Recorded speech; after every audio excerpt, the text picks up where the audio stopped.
বছর শেষে ফের বিপ্লবের আঁচে ফুটছে ঢাকা। এরই মাঝে ভারতীয় হাই কমিশনে ডক্টর মোহাম্মদ ইউনূস।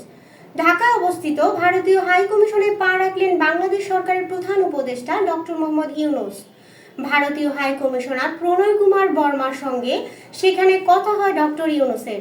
আজ ঢাকায় কেন্দ্রীয় শহীদ মিনারে জামায়াতের ডাক দিয়েছে বৈষম্য বিরোধী ছাত্র আন্দোলন।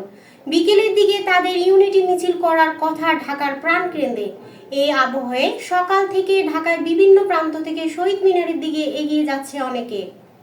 আর তেমনি সময়ে ঢাকায় অবস্থিত ভারতীয় হাই কমিশনে পা রাখলেন বাংলাদেশ সরকারের প্রধান উপদেষ্টা মোহাম্মদ ইউনূস। জানা গিয়েছে, ভারতের প্রয়াত প্রধানমন্ত্রী মনমোহন সিং এর প্রতি শ্রদ্ধা জ্ঞাপন করতে ভারতীয় হাই কমিশনে গিয়েছিলেন ডক্টর ইউনূস।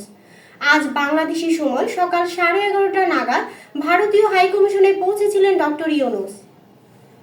সেখানে ভারতীয় হাই কমিশনার প্রণয় কুমার বর্মার সঙ্গে দেখা হয় তার। প্রণয় বর্মার সঙ্গে তার কথাবার্তা হয় সেখানে।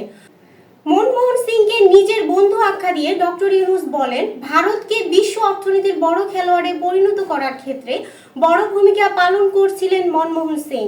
পাশাপাশি তিনি মনমোহনের জীবন নিয়ে বলেন, তিনি কত সাদামাটা ছিলেন, সঙ্গে কত জ্ঞানী ছিলেন। এদিকে ভারতীয় হাই কমিশনের বইয়ে শোক বার্তা লেখেন ডক্টর ইউনূস। এরই সঙ্গে মনমোহন সিং এর ছবিতে ফুল দিয়ে শ্রদ্ধা জানান ডক্টর ইউনূস। এর আগে মনমোহনের প্রয়াণের পর প্রধানমন্ত্রী নরেন্দ্র মোদী এবং কংগ্রেস সভাপতি মল্লিকার্জুন খাড়গেকে শোক বার্তা পাঠিয়েছিলেন ইউনূস। সেখানেও তিনি মনমোহনকে প্রকৃত রাষ্ট্রনায়ক হিসেবে বর্ণনা করেছিলেন। উল্লেখ্য, দুই অর্থনীতির মধ্যে ব্যক্তিগত সম্পর্ক ছিল। 2006 সালে ডক্টর ইউনূস নোবেল পুরস্কার পাওয়ার পর নাকি মনমোহন সিং তাকে শুভেচ্ছা জানিয়ে বার্তা পাঠিয়েছিলেন।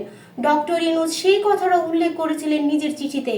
2007 ও 2009-এ মনমোহন সিং সরকারের আমন্ত্রণে দিল্লি সফরে এসেছিলেন ডক্টর ইউনূস। ভারতের সংসদে অধ্যাপক হিরেন মুখোপাধ্যায় স্মারক বক্তৃতা দিয়েছিলেন। ডক্টর ইউনূস আরও লিখেছিলেন, প্রয়াত মনমোহন সিং শুধু ভারত নয়, আঞ্চলিক উন্নয়নে অগ্রণী ভূমিকা রেখেছিলেন।